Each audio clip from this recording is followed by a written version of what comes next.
Muy buenas tardes. Me han encargado en esta oportunidad el tema de las independizaciones de predios urbanos.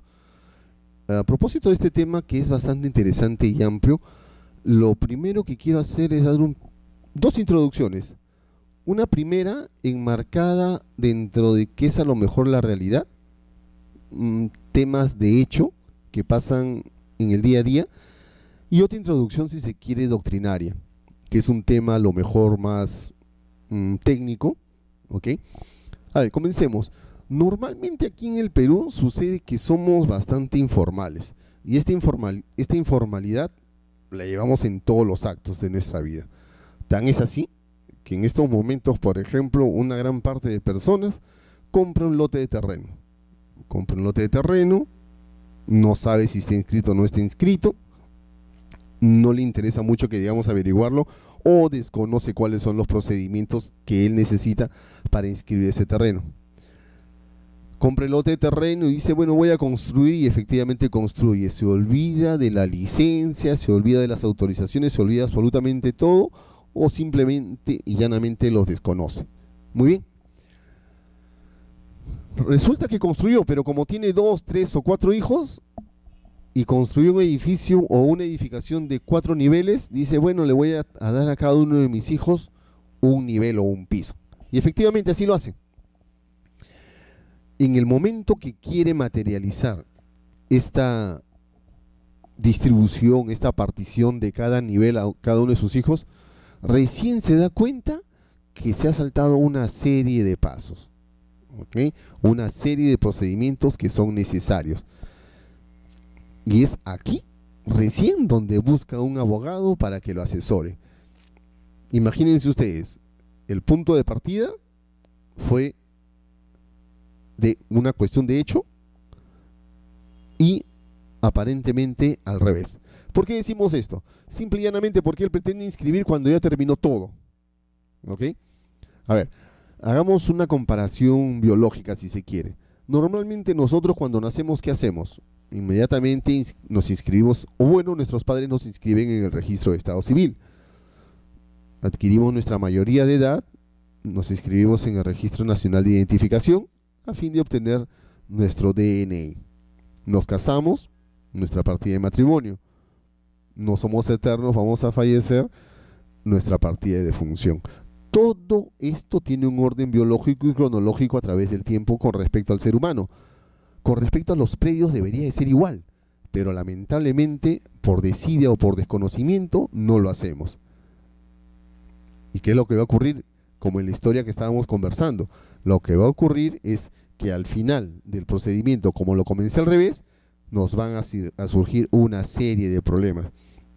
Queremos hacer una independización de niveles para poder distribuirla y hacer la transferencia, pero lamentablemente no podemos porque el lote de terreno cuando lo adquirimos no tenía ni siquiera independización, no había una habilitación urbana de por medio y menos había pues una lotización, como volvemos a repetir, y menos voy a poder inscribir cada nivel o cada piso porque no se inscribió la fábrica.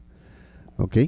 Bien, esta es consecuencia de la informalidad, es producto, si se quiere, como hemos mencionado, del desconocimiento.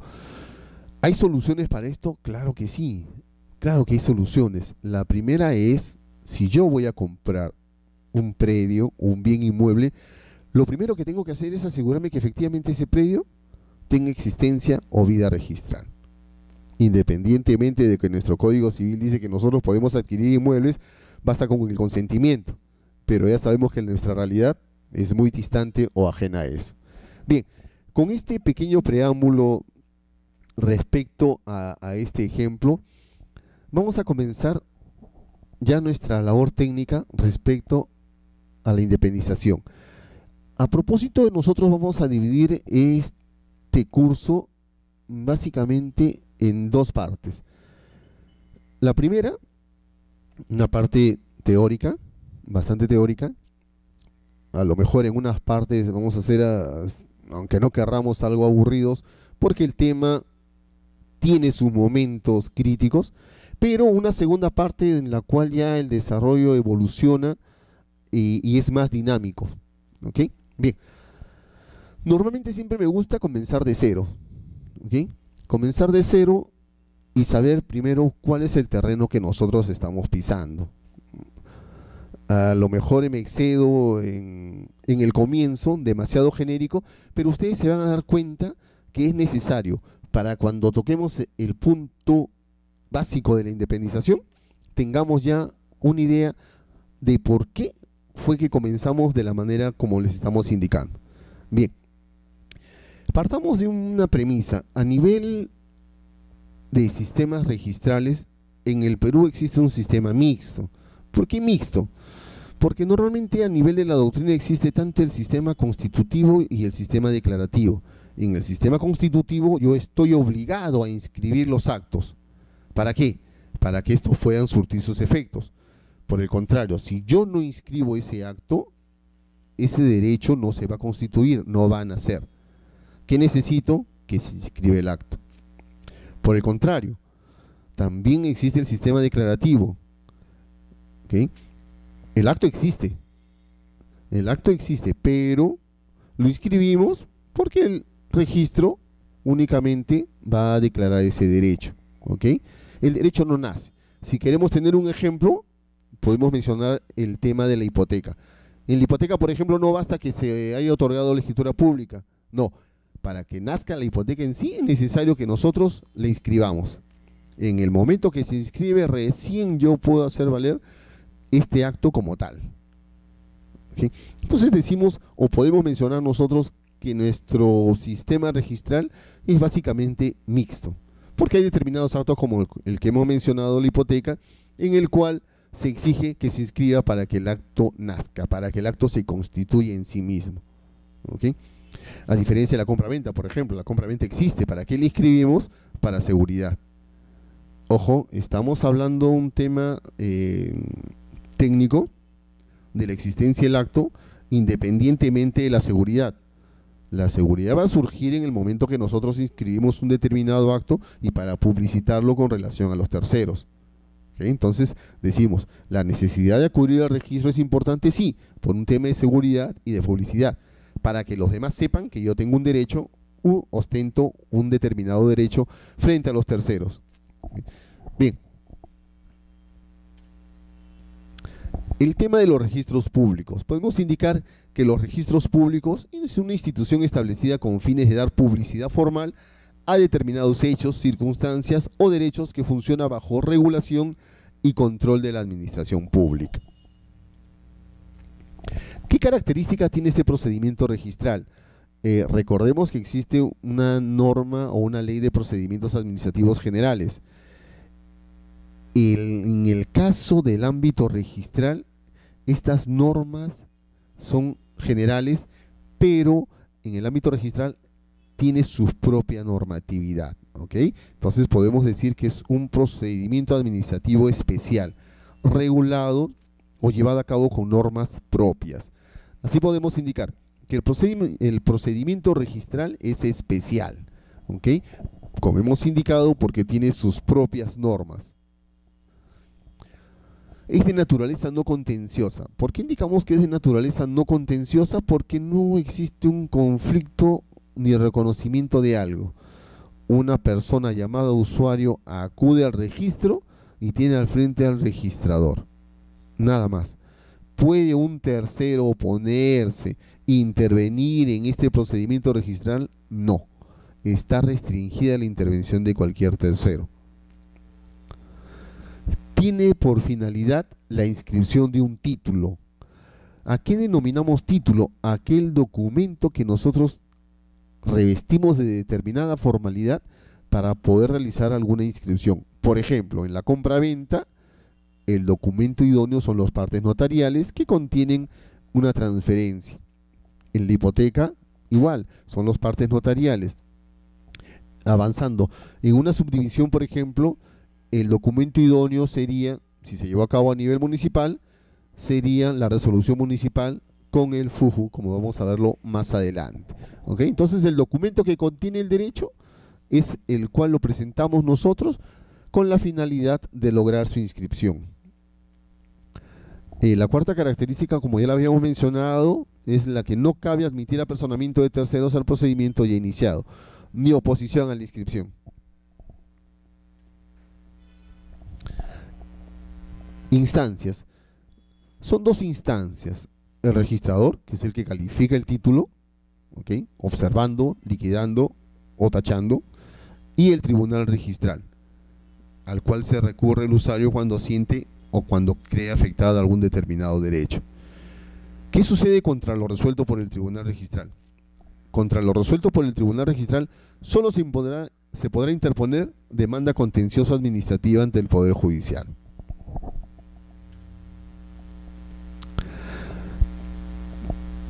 Títulos.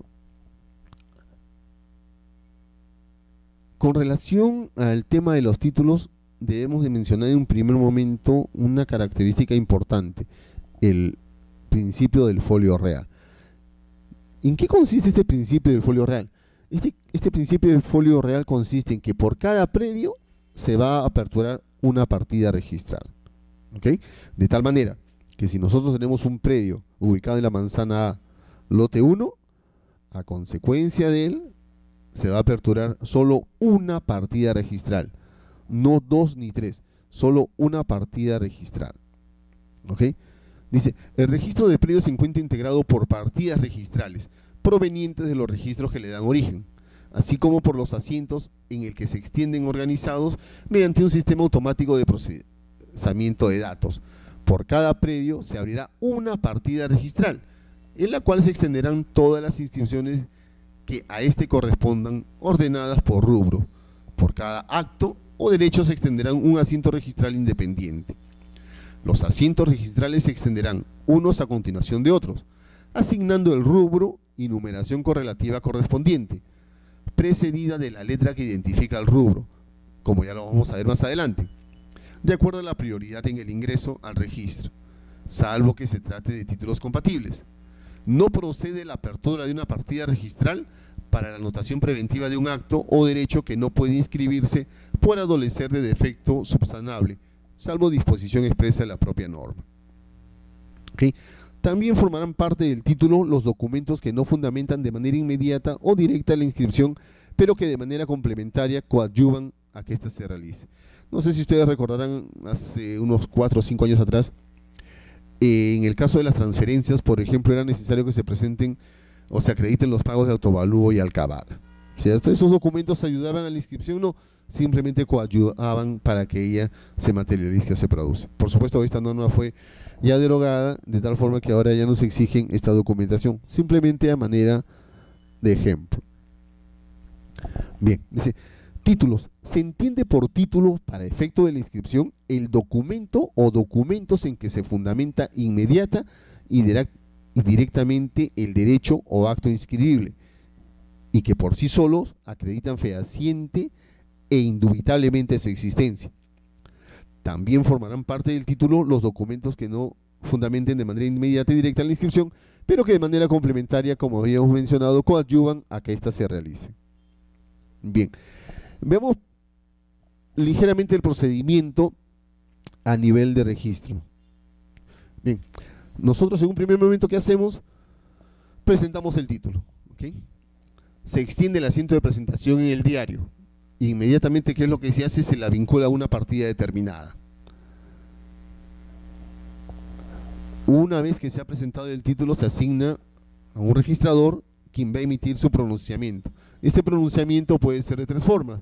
Puede observar, indicando que hay defectos subsanables, los cuales se pueden levantar. Puede liquidar el título, considera que no hay ningún defecto subsanable y lo único que haría sería liquidar por los mayores derechos y bastará con pagar para que el título se inscriba. O si encuentra algún defecto sustancial, se puede también tachar el título. ¿Cómo concluye el procedimiento? El procedimiento o este procedimiento registral puede concluir con la inscripción, la tacha por caducidad y por la aceptación del desistimiento total de la rogatoria. Así como fue voluntad en un primer momento de presentar el título, también la misma voluntad la tiene el usuario para desistirse de este acto. La partida registral. La partida registral es la unidad de registro conformada por los asientos de inscripción organizados sobre la base de la determinación del bien o de la persona susceptible de inscripción. Vean, esta partida registral a nivel del registro de predios tiene la siguiente estructura, que siempre la vamos a encontrar: antecedente dominial, descripción del inmueble, títulos de dominio, cargas y gravámenes, cancelaciones y otros actos que no encajan en ninguno de los rubros anteriores. El antecedente dominial, en el que se indicará el número de la partida de la cual proviene o las circunstancias de constituir la primera inscripción. Por ejemplo, en el caso de una subdivisión, por ejemplo, se va a indicar la partida matriz de donde proviene. Igual en el caso de una independización con reglamento interno, también se va a indicar la partida matriz de la cual proviene. Pero en el caso de una inmatriculación, por ejemplo, no tiene ningún tipo de antecedente registral. Justamente por eso se denomina inmatriculación. Consecuentemente, la partida nace respecto y únicamente de ese predio. Están indicándose los ejemplos, lo pueden ver a continuación. Otro rubro es la descripción del inmueble, que es en el cual nosotros más adelante nos vamos a centrar, porque realmente es el tema que nos interesa. Bien, en el caso de la descripción del inmueble, en él se extenderán los asientos correspondientes a su ubicación geográfica, área, linderos y demás datos físicos, materiales del predio, sus modificaciones, así como otras circunstancias conforme a la normativa vigente. Títulos de dominio. En él se extenderán los asientos correspondientes a traslaciones del derecho de propiedad y demás actos que constituyan, modifiquen o extingan la titularidad dominial. Por ejemplo, compraventa, donación, sucesión intestada, sucesión testamentaria, la adjudicación por disolución del vínculo matrimonial, la transferencia por aporte de capital. ¿Okay? O sea, todos los actos que impliquen un dominio lo vamos a inscribir en el rubro C, bajo la denominación de títulos de dominio. Las cargas y gravámenes, en el que se registrarán, según los casos, los bloqueos, las hipotecas, medidas cautelares y demás cargas y gravámenes, así como los otros actos que por disposición expresa deban inscribirse en este rubro. Las anotaciones de demanda y otros actos más. Bien, y en el rubro cancelaciones, en el que se extenderán los asientos que contengan las extinciones de las inscripciones a que se refiere el rubro anterior, el rubro D. Por último, el rubro F, que es otros, en el que se extenderán los asientos relativos a los actos inscribibles en el registro de predios que por su naturaleza no correspondan, como habíamos indicado, extenderse en los demás rubros. Antiguamente se inscribían aquí las disoluciones de vínculo matrimonial, que no afectaban el patrimonio, simplemente se inscribía la disolución del vínculo matrimonial. Ahora, actualmente ya pues se inscribe directamente en el registro personal. Bien, como habíamos indicado, el tema que nos atañe directamente es la descripción del predio. ¿Por qué? Porque aquí es donde se va a centrar gran parte de nuestra exposición. Bien, bajo esta denominación o bajo este rubro encontramos nosotros diferentes actos que se van a inscribir dentro de este rubro.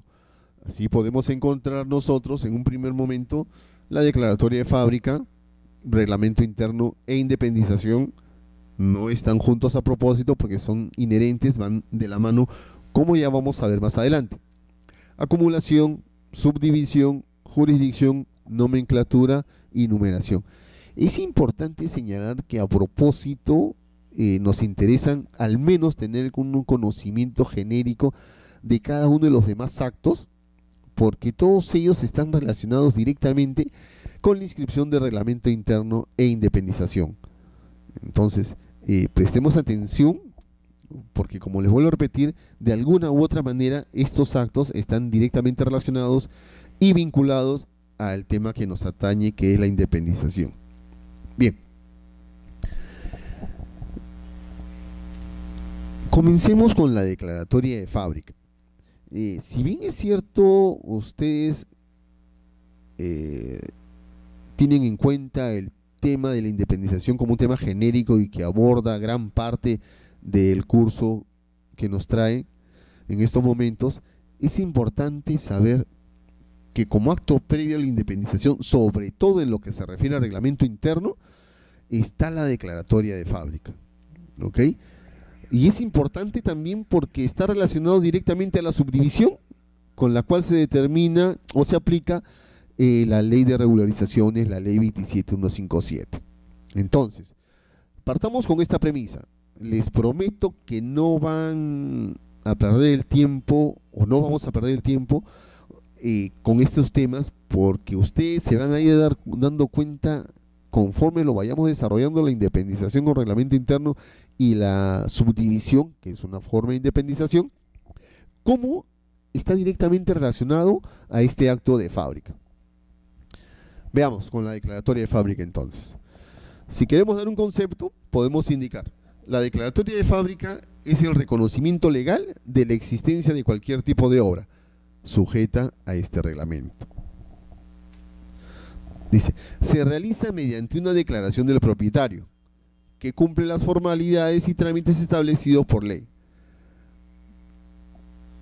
Utilizamos el término genérico de declaratoria de fábrica para entender tanto a las demoliciones totales o parciales, a las ampliaciones, modificaciones o remodelaciones de fábrica.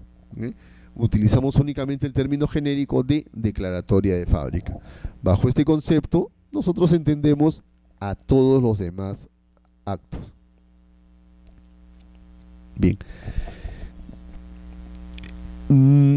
Lo que en un momento determinado nosotros hacemos cuando adquirimos un lote de terreno, habilitado por supuesto, ¿qué es lo que hacemos? Nuestra intención es, si compramos un terreno, es para construirlo. Bien, ¿cuál es la entidad estatal competente para que nosotros podamos solicitar una licencia y posteriormente una conformidad de obra? Pues es la municipalidad distrital donde se encuentra ubicado el predio. Bajo esta premisa, es la municipalidad distrital la que se debe encargar o la competente para otorgar la licencia y la conformidad de obra respecto de una fábrica que se pretenda realizar. Pero lamentablemente no todos los casos se dan de esta manera. En tal sentido, surgen así dos formas mediante las cuales nosotros podamos llevar a cabo un procedimiento de declaratoria de fábrica. ¿Okay? El primer caso, el regulado por el Formulario Único de Edificaciones, FUE, establecido en la Ley 29090.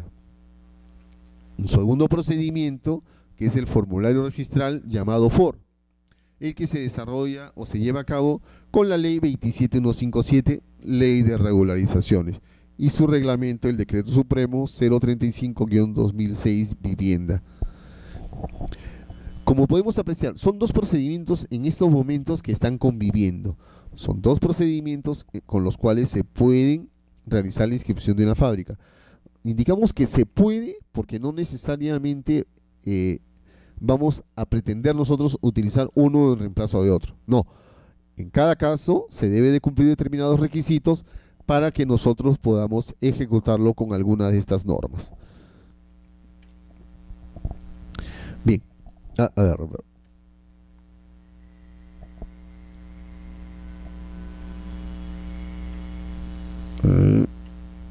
Mira, detengámonos un momento con el formulario único de edificaciones con la ley 29090.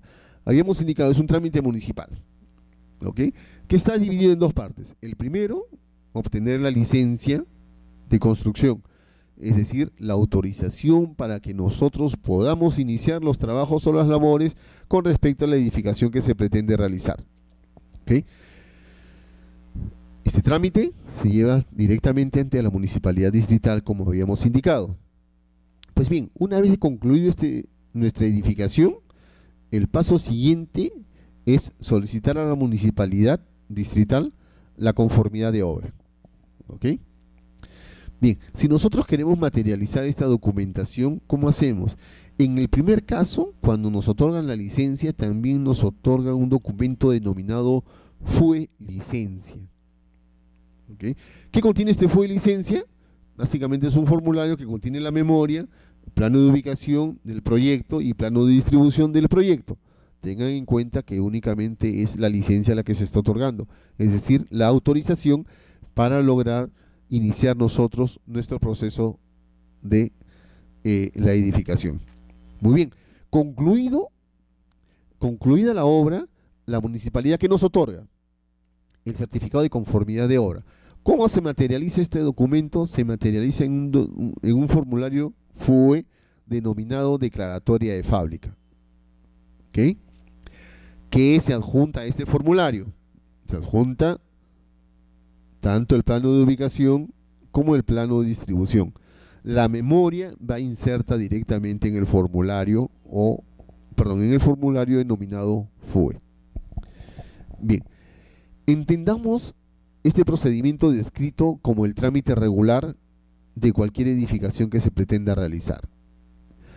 Pero, ¿qué sucede si nosotros, en contra de esta norma, o antes del surgimiento de esta norma, nosotros edificamos? Lamentablemente, como hemos mencionado al inicio, como un preámbulo, como una introducción a este tema, indicamos que existe altamente o en una gran mayoría la informalidad en nuestro país. Bien, esta informalidad también se ve materializada en las declaratorias de fábrica. Pues muchas personas han construido sin licencia, o construyeron con licencia, pero no siguieron o no continuaron con el siguiente procedimiento, con el siguiente paso. ¿Ok? Bien, pero para esto surgió la ley 27157, creando los famosos formularios registrales, o también denominados brevemente como FOR, la ley de regularizaciones. ¿Qué podemos indicar de ella? Dice: la regularización es el trámite destinado a obtener el reconocimiento legal e inscripción de las edificaciones existentes. Ojo, leemos nuevamente, dice: la regularización es el trámite destinado a obtener el reconocimiento legal e inscripción de edificaciones existentes. ¿Ok? Quedémonos brevemente con este concepto. Dice: edificación es una obra de carácter permanente cuyo destino es albergar al hombre en el desarrollo de actividades. Comprende las instalaciones fijas y complementarias adscritas a ella. Pues bien, a lo mejor nos adelantamos, pero vale la pena señalarlo nuevamente. Dice: objeto y vigencia de la ley 27157. La presente ley norma el trámite de regularización de las edificaciones construidas. No sé si recordarán cuando indicamos: la regularización es el trámite destinado a obtener el reconocimiento legal e inscripción de edificaciones existentes. Pues bien, con esta idea complementamos mejor el concepto anterior. Reiteramos: la presente ley norma el trámite de regularización de las edificaciones construidas o demolidas antes del 21 de julio de 1999, sin contar con la respectiva licencia y o conformidad de obra, o que carezcan en su caso de declaratoria de fábrica. Bien, entonces, por aquí surge el primer requisito para la aplicación de la ley 27157 de ley de regularización. Esto es, que la edificación haya sido concluida antes del 21 de julio del año de 1999. ¿Qué quiere decir esto? Que todas las edificaciones realizadas posteriormente a esta fecha no se van a acoger esta norma y seguirán un trámite municipal con sus respectivas multas o su procedimiento que establezca directamente cada municipalidad. ¿Cuáles son los requisitos del expediente de regularización? Primero, nuestro formulario registral, el FOR. Dice: el FOR es aprobado por la SUNAR y constituye título registral cuando está debidamente llenado, firmado y acompañado de la documentación que sustenta el derecho, acto o contrato que se desee inscribir.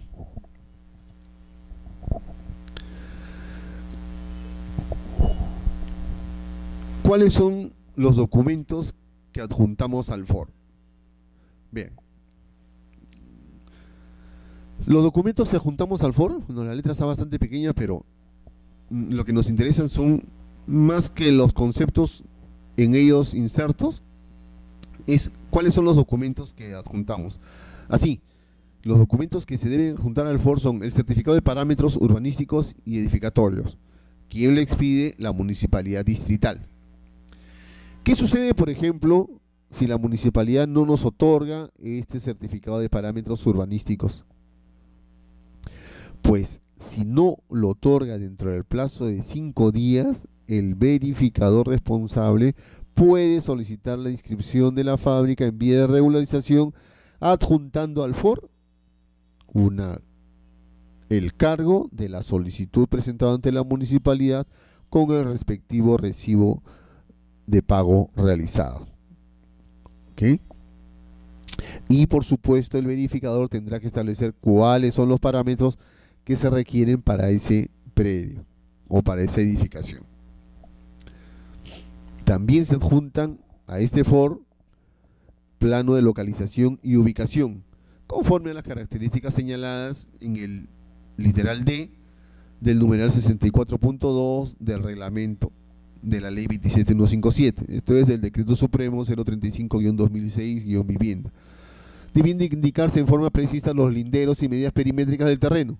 De tratarse de un terreno de perímetro irregular o de dimensiones reducidas, se desarrollará en el mismo plano o en un anexo la poligonal a una escala mayor que permita la perfecta lectura de las medidas perimétricas.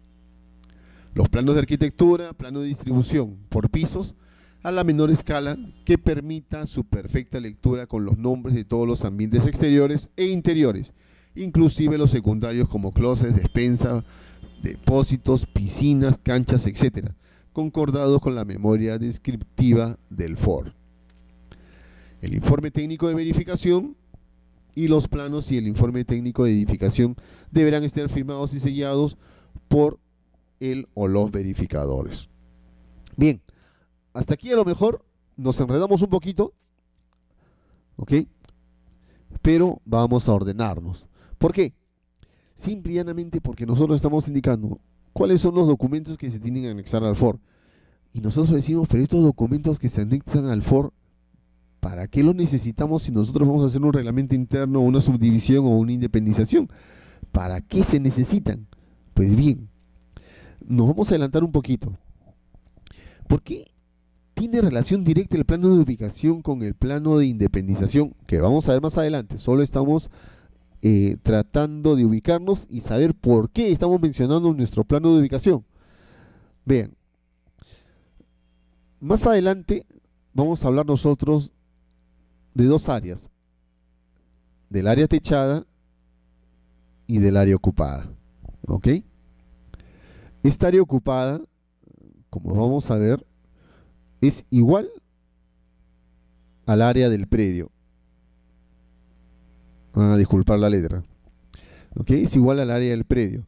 Por el contrario, el área techada se da o se puede dar de acuerdo a los niveles o pisos que tenga esa edificación.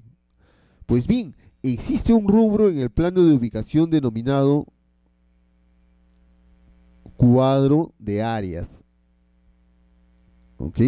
Existe un rubro denominado cuadro de áreas. En este cuadro de áreas se nos va a indicar cuál es el área de cada piso o de cada nivel. ¿Por qué nos interesa? ¿Por qué lo estamos mencionando? Nos interesa porque estas áreas que se indican en el plano de ubicación son las que tienen que coincidir con nuestro plano de independización. ¿Ok? Bien, entonces, por eso nosotros habíamos indicado inicialmente, ¿está directamente relacionada la fábrica con la independización? Por supuesto que sí. Ese tema no se preocupen que lo vamos a desarrollar con mayor detenimiento cuando toquemos esta parte de reglamento interno e independización. Solo quería que ustedes sepan que tiene su razón de ser de mencionar este plano de ubicación. Y no solamente él, sino también el plano de distribución. En su momento, como les vuelvo a repetir, vamos a ver la importancia que merece cada uno de ellos. Continuemos. Bien, resumiendo, decimos, ¿cuáles son los documentos entonces que se adjuntan al FOR? Los documentos que vamos a adjuntar al FOR es el FOR propiamente dicho, ¿ok? Certificado de parámetros urbanísticos y edificatorios. ¿Quién lo expide? La municipalidad distrital en la cual se encuentra ubicado el predio. Plano de ubicación o localización. Y hemos indicado cuáles son las características de este plano. Los planos de arquitectura o plano de distribución, también denominado por pisos. ¿Qué encontramos en estos planos de distribución? Los ambientes. Sala, comedor, dormitorio, closet, piscina, canchas deportivas, etcétera. Todos los ambientes que conste o que, con los cuales constituyan esta edificación, los vamos a encontrar nosotros en el plano de ubicación. Ojo, la memoria, o sea, la relación de todos estos ambientes, los vamos a encontrar también en el formulario registral. Como hemos indicado, también van a incluirse el informe técnico de verificación. Y no olvidar que toda esta documentación tiene que estar suscrita por un ingeniero o arquitecto verificador y por el propietario. Bueno, también dentro de esto, como habíamos mencionado, también encontramos los actos de remodelación, ampliación, modificación o reparación, que también son actos que se pueden declarar. ¿Ok? Ahí está indicado más o menos qué es lo que necesita, cuáles son las exigencias para cada acto. En realidad los requisitos son similares, no vamos a ahondar mucho en ellos, ¿ok? Porque en realidad pues los requisitos que se piden son similares. En todo caso está en la norma y lo tenemos en la diapositiva, cuáles son esos requerimientos. Inscripción de la declaratoria de fábrica. Bien. Aquí vamos a encontrar 4 rubros: el contenido del asiento de inscripción, los casos de discrepancias de datos, los informes pendientes ad hoc y la intervención de la sociedad conyugal. Bien.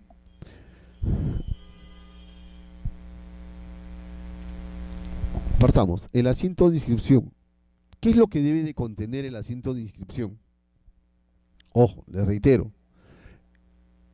cuando tengan oportunidad, ustedes van a poder apreciar que todos estos actos, o perdón, todos estos rubros, nos va a servir también, nuevamente, comparativamente hablando, con nuestro plano de independización. En su momento, no se preocupen, vamos a ver cuál es la relación directa con las que, por las cuales, perdón, lo estamos mencionando y estamos ahondando a lo mejor un poquito más en esta declaratoria de fábrica. Perdón. Bien, habíamos indicado, el asiento de inscripción debe contener la distribución de ambientes, el área techada por cada piso, el área libre del primer piso, la fecha de finalización de la obra, la valorización de la obra y el nombre del profesional que interviene en la declaratoria de fábrica.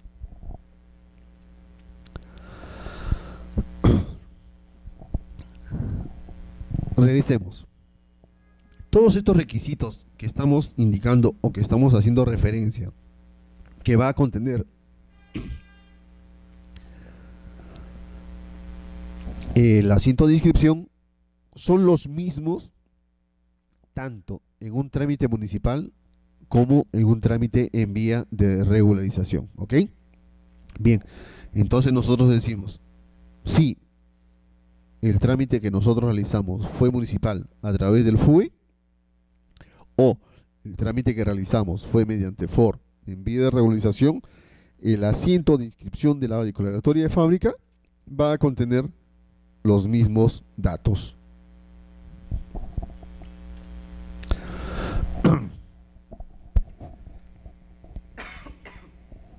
Perdón. Sucede frecuentemente que existe discrepancia entre la memoria descriptiva y el plano de distribución. La norma es clara y nos indica que en caso de discrepancia entre los datos consignados entre la memoria descriptiva y los respectivos planos, el registrador consignará en el asiento de inscripción los datos que aparecen en estos últimos, es decir, en el plano de distribución. Solo supongamos como ejemplo, que nuestra edificación contiene, por ejemplo, sala, comedor, 4 dormitorios, un estudio, 3 baños. Y en la memoria se consignó sala, comedor, un baño, no se consignó el estudio, etcétera. Se hace la comparación y lo que va a prevalecer va a ser los ambientes que aparecen graficados en el plano de distribución. ¿Ok? Esto está directamente establecido en el reglamento de inscripción del registro de predios. Bien. Llegamos a lo mejor por fin al punto de partida que es el que les interesa a ustedes. Es la independización. ¿Ok? ¿Recuerdan? Habíamos hablado nosotros que existen determinados actos que se inscriben bajo el rubro de inscripción del inmueble. Hablamos nosotros inicialmente de la declaratoria de fábrica. El único acto no. También había la subdivisión, acumulación, independización con reglamento interno, jurisdicción, numeración, nomenclatura. ¿Ok? Pues bien, nos toca comenzar o dar inicio propiamente ya a lo que es la independización. Veamos. De acuerdo al reglamento nos da este concepto. Dice, es el acto que consiste en abrir una partida registral para cada unidad inmobiliaria resultante de una desmembración de terreno, ojo, con edificación o sin ella.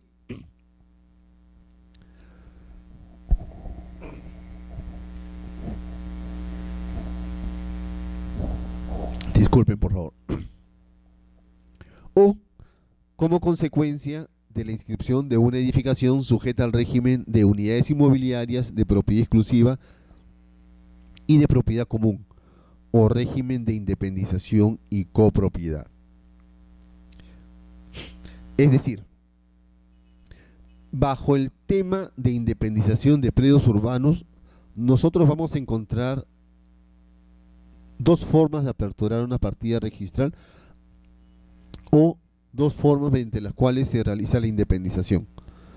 La primera de ellas, denominada desmembración o subdivisión, relacionada a los lotes de terreno, y la otra, denominada la independización sujeta a un régimen de propiedad exclusiva y de propiedad común, o al régimen de independización y copropiedad. Bien, en el gráfico podemos ver un predio matriz se subdivide o se divide en dos partes. ¿Okay? Esa es la figura genérica, si se quiere.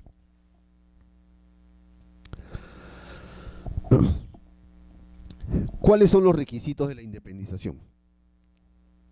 Dice, todo título que da mérito a la independización debe contener el área de cada uno de los predios que se desmembra, y en su caso el área remanente, con precisión de sus linderos y medidas perimétricas, acompañando los documentos exigidos para cada tipo de predio. Ojo,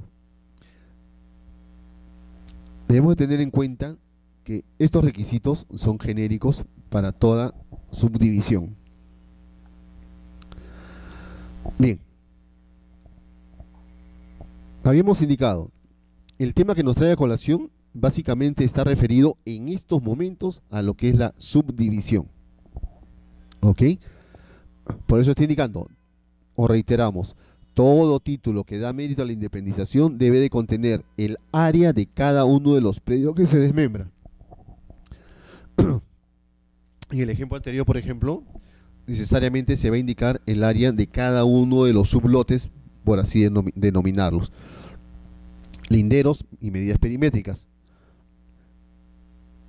acompañado de los documentos que se exigen para cada tipo de predios. Bien, estas subdivisiones en realidad pueden presentar varias variables. Nosotros lo estamos mencionando como situaciones especiales. En el primer caso, dice, cuando como consecuencia de la independización solicitada se genere un área remanente en la que existan porciones que no guarden continuidad, se entenderá que la rogatoria o la rogación comprende también la independización de cada una de dichas porciones, siempre que el dominio de las áreas remanentes correspondan al mismo propietario y no existan restricciones para su independización. Traduzcamos este tema. Por ejemplo, tengo este lote matriz, ¿ok? En una situación particular, yo propietario quiero subdividir y quiero extraer solamente esta parte, ¿okay? ¿Lo puedo hacer? Sí, pero implícitamente mi rogatoria va a conllevar a la desmembración o subdivisión no solamente de un sublote, sino también de 3 sublotes, ¿ok? Como hemos mencionado, cuando es solamente o directamente el propietario quien está realizando este trámite, se entiende la rogatoria comprendida de esta manera. ¿Hay excepciones? Claro que sí. ¿Qué sucede, por ejemplo, en una declaración de prescripción parcial? Supongamos que se realizó el procedimiento de prescripción únicamente por esta área, que está comprendida dentro de toda la extensión del predio matriz. Al momento de extraer esta área, en su momento cuando el notario declare la prescripción, al momento de extraer esta área, ¿podremos aperturar una partida para cada una de estas partes? La respuesta es no. ¿Ok? La respuesta es no. En principio porque no está interviniendo el propietario. ¿La descripción física le conviene o no le conviene al propietario? No. Entonces la norma se pone en ese supuesto. Al ponerse en ese supuesto, estas dos áreas quedarán directamente en la partida matriz. ¿Okay?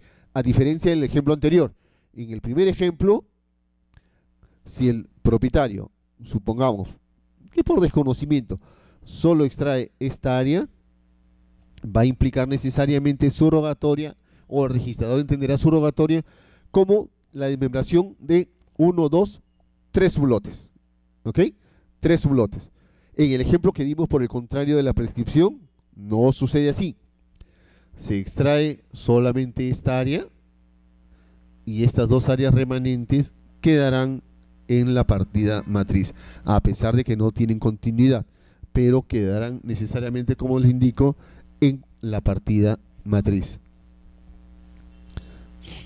Continuemos. Otra situación especial que se puede presentar es la siguiente, dice: cuando el área de catastro, debido a la ausencia de datos técnicos suficientes en los antecedentes registrales, señale que se encuentra imposibilitada de determinar en forma indubitable si el área cuya independización se solicita se encuentra comprendida dentro de alguna de las independizaciones anteriormente efectuadas o si aún se encuentra dentro de la partida matriz, ello no impedirá la inscripción de la independización rogada. En este caso, el registrador independizará el área solicitada de la partida matriz sin necesidad de requerir plano del área remanente, siempre que la independización efectuada no exceda al área de la partida matriz de la cual se independiza. Muy bien, como siempre digo, ahora traduzcamos. ¿Qué significa este caso especial que hemos dado lectura?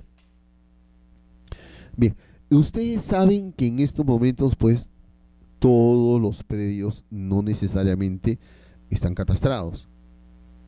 Solamente existe una parte. No todas las municipalidades tienen catastro. Pues bien, puede significar, pues, entonces, que por deficiencia no se puede entorpecer la labor de las inscripciones. En ese sentido, nosotros decimos, ¿qué pasa? ¿Qué pasa o qué sucede si existe un predio matriz y nosotros tenemos un área un área determinada que se encuentra dentro de este predio matriz. Pero, como dice la norma que hemos dado lectura, dice, la oficina de catastro se encuentra imposibilitada de determinar en forma indubitable si el área con independización se solicita se encuentra comprendida dentro de algunas independizaciones anteriormente o si aún se encuentra dentro de la partida matriz. ¿Ok? No se puede determinar que esta área se esté superponiendo, supongamos, con otros predios que ya se independizaron. Ojo, no se puede determinar, significa que no hay suficientes elementos técnicos como para poder determinarlo. Lo que sí podemos determinar, o a la conclusión que se puede llegar catastro, es de que esta área se encuentra dentro de la partida matriz. ¿Ok? Bien, la norma nos da una solución. Pues dice, en este caso, el registrador independizará el área solicitada de la partida matriz sin necesidad de requerir plano del área remanente, siempre que la independización efectuada no exceda el área de la partida matriz de la cual se independice. Como habíamos indicado, lo que sí tenemos conocimiento es que esta área que pretendemos independizar se encuentra dentro de la partida matriz, pero no hay suficientes elementos técnicos como para poder determinar si se está superponiendo con otra de las partidas independizadas. ¿Ok? Como no hay suficientes elementos técnicos y no es, la norma se pone en ese caso, en ese supuesto, de que no es responsabilidad del usuario poder determinar o llegar a esta conclusión, entonces se accede a la inscripción de esta área. Vamos a exigir la presentación del plano del área remanente. Según la norma, no va a ser necesario que se presente el plano del área remanente. Bastará únicamente con que se presente el plano del área a independizar. Hoy tenemos un gráfico más o menos tratando de explicar lo que hemos hecho en la pizarra, ¿cierto? El área circunscrita en rojo es el área que aparentemente se pretende independizar. Y no se puede determinar que esta área se superponga con las áreas de color azul. ¿Ok? Tal como lo ha explicado la norma, si no lo podemos determinar, el área se va a poder independizar.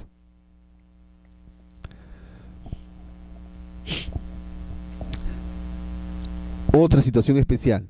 Dice, todo título cuya rogatoria comprenda un acto de independización en los supuestos a los que se refieren los artículos 61, independización de predio urbano por regularización de edificaciones. 62, la independización de formulario único de habilitación urbana, FUJU, de predio rústico. Y 64, independización de predio rural del presente reglamento. Cuando dice el presente reglamento nos referimos al reglamento de inscripciones del registro de predios. Dice, deberá contener necesariamente desde su presentación en el ingreso por el diario los planos de independización y localización o ubicación del área que se desmembra, visados por el funcionario competente o, de ser el supuesto, firmados por el verificador inscrito en el índice de verificadores del registro de predios. Caso contrario, el registrador procederá a tachar sustantivamente el título. Moraleja, lo que nosotros tenemos que hacer en el momento que presentemos nuestra independización, atender a lo que nos dice la norma para que nuestro título no sea tachado. Bien, ya sabemos de qué trata la independización. Ya sabemos que esta independización puede ser de un lote de terreno cuando se trata de una subdivisión o desmembración. La pregunta ahora es, ¿qué título da mérito a la independización? En el supuesto que sea un predio urbano, cuando se trata de un predio urbano, el formulario único de habilitación urbana o FUJU, más el anexo F y el plano municipal de subdivisión y plano debidamente sellados y visados, donde debe precisarse el área, linderos y medidas perimétricas de cada uno de los predios resultantes. ¿Okay?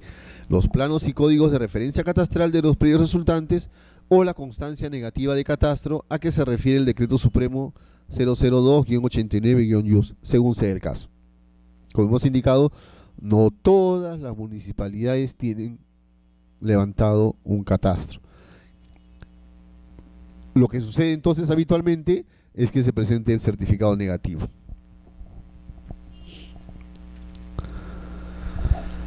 Predio urbano por regularización de edificaciones.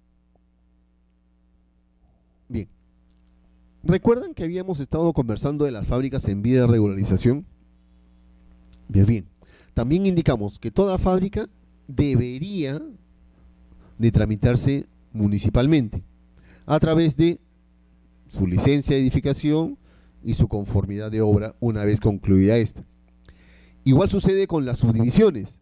Las subdivisiones, ¿ante quién se tramitan? Ante la municipalidad distrital. ¿Okay? ¿Cuál es el documento idóneo? ¿Cuál es el documento formal que debería emitirse siguiendo nuestro orden cronológico de realizar dichos actos? Es que la municipalidad emita un documento denominado FUJO. Este contiene tanto la resolución de subdivisión como los planos de subdivisión. ¿Por qué la municipalidad? Porque la municipalidad es el órgano competente para este tipo de actos. Bien, pero nuevamente, en contraposición a esto, también nace la ley de regularizaciones, también aplicable a las subdivisiones. ¿Por qué decimos esto? Porque existen predios urbanos que por regularización de edificaciones también puede subdividirse. Así, tratándose de subdivisiones efectuadas dentro del procedimiento de regularización de edificaciones a que se refiere la ley 27157 y la ley 27333, para efectuar las respectivas independizaciones no será aplicable lo dispuesto en el artículo 60. FUJO y demás documentos. En estos casos deberá presentarse el formulario registral o escritura pública, acompañado de los siguientes documentos: plano de independización en el que conste el área, linderos y medidas perimétricas, tanto de la porción a independizar como del área remanente, y el certificado de parámetros urbanísticos y edificatorios. Vean, nuevamente la ley de regularización surge para salvar todos aquellos actos que se realizaron antes del 21 de julio del año 99. ¿Qué es lo que se necesita? ¿Qué es lo que se requiere? Se requiere que para que proceda la subdivisión de este predio en vía de regularización exista una fábrica, ¿ok? Exista una fábrica. Si no hay fábrica, no vamos a poder hacer uso de esta norma. Si no existe edificación con la cual conlleve al fraccionamiento del predio, no va a proceder la subdivisión. Grafiquemos. Por ejemplo, supongamos que tengo este predio matriz. Y este predio matriz lo edifiqué antes del 21 de julio del año 99. Y este tiene pues su jardín, de escalera para el segundo piso, sala comedor, baño, cocina, dormitorio de servicio, jardín, qué sé yo. ¿Ok? El otro sublote también se encuentra edificado, supongamos que contiene su sala comedor, dormitorio y un jardín. ¿Ok? Pues bien, aquí podemos apreciar en el gráfico, podemos apreciar claramente que a consecuencia de la edificación se llevó a cabo el fraccionamiento del predio matriz. Por tanto, la subdivisión de este lote va a ser procedente. ¿Ok? Habíamos indicado la subdivisión del lote va a ser procedente. ¿Por qué? Porque en el gráfico tenemos que la edificación o la construcción conllevó al fraccionamiento del lote en dos sublotes. Por el contrario, ¿qué sucede? ¿Qué sucede si tenemos igual un lote de terreno?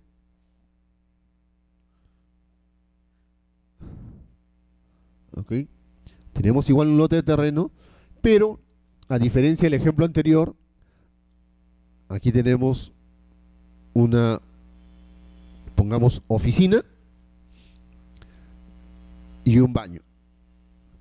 Y nosotros pretendemos presentar nuestro formulario registral con declaratoria de fábrica y subdivisión, pretendiendo subdividir de esta manera: sublote 1 y sublote 2. La pregunta es, ¿procederá la subdivisión vía regularización de este predio? Bien, de acuerdo a lo que hemos explicado, la respuesta sería no. ¿Ok? ¿Por qué? Porque simple y llanamente con esta edificación no se está llevando a cabo el fraccionamiento del predio, como se puede apreciar, ¿cierto?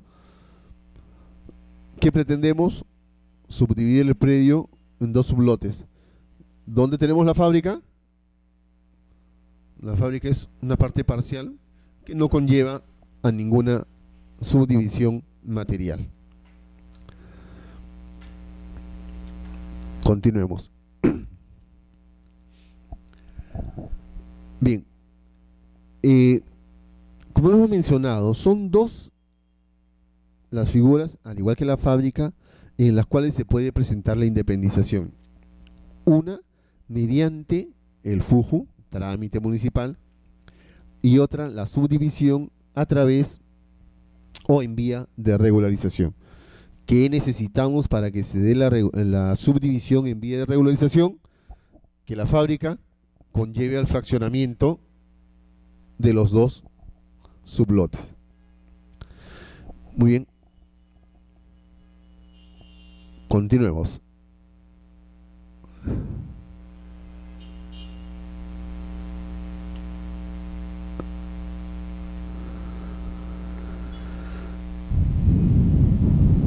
Acá nos hemos salteado, creo. A ver. Por ejemplo, dice subdivisión del lote urbano. Es el fraccionamiento que sufre un predio urbano, por lo que su ejecución conlleva a la independización de porciones resultantes. Por ejemplo, tenemos un lote matriz denominado lote 15 con un área de 180 metros cuadrados. Se subdivide en dos sublotes, el sublote 15A y sublote 15B.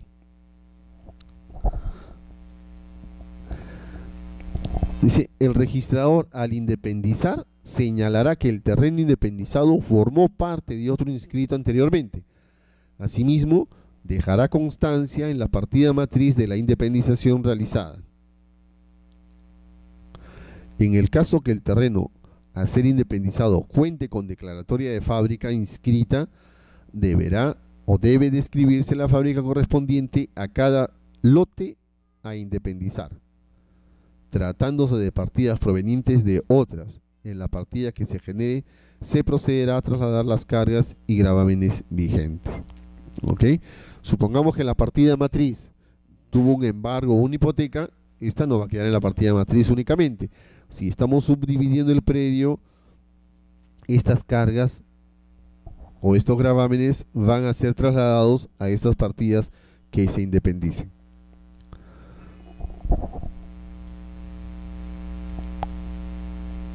Bien.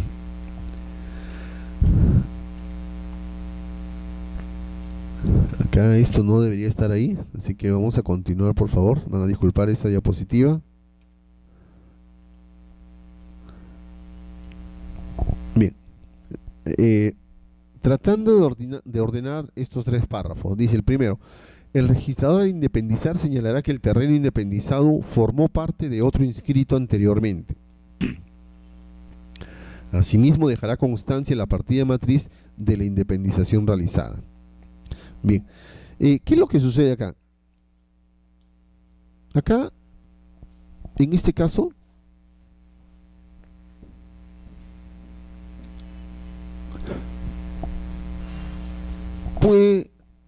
pueden darse dos casos, dos situaciones. La primera de ellas es que extraigamos una parte, un sublote, supongamos denominado sublote 1. Extraemos esta área y aperturamos, como hemos indicado, una partida de independización por subdivisión. ¿Ok? De tal forma que el predio matriz va a quedar modificado en su área y en sus características físicas ahora será de esa manera. ¿Ok? Lo que dice la norma es que esta anotación, en principio, perdón, en esta partida independizada se indicará de dónde proviene el antecedente. ¿Cuál es su antecedente? Pues esta partida matriz. ¿Solamente eso? No. También se deja constancia en esta partida matriz del área que se ha extraído de ella. ¿A través de qué de acto? A través de un acto denominado modificación de área. Esta modificación de área, ¿qué va a implicar? Pues ahí se va a hacer descripción del área que se ha independizado y de la nueva área por la cual está conformada el predio. ¿Ok? A eso es a lo que se refiere el primer párrafo. Ojo, si estamos hablando nosotros del lote terreno, quiere decir que no hay edificación. Si no hay edificación, quiere decir que podemos únicamente utilizar nuestro formulario nuestro formulario municipal denominado FUJO. ¿Ok?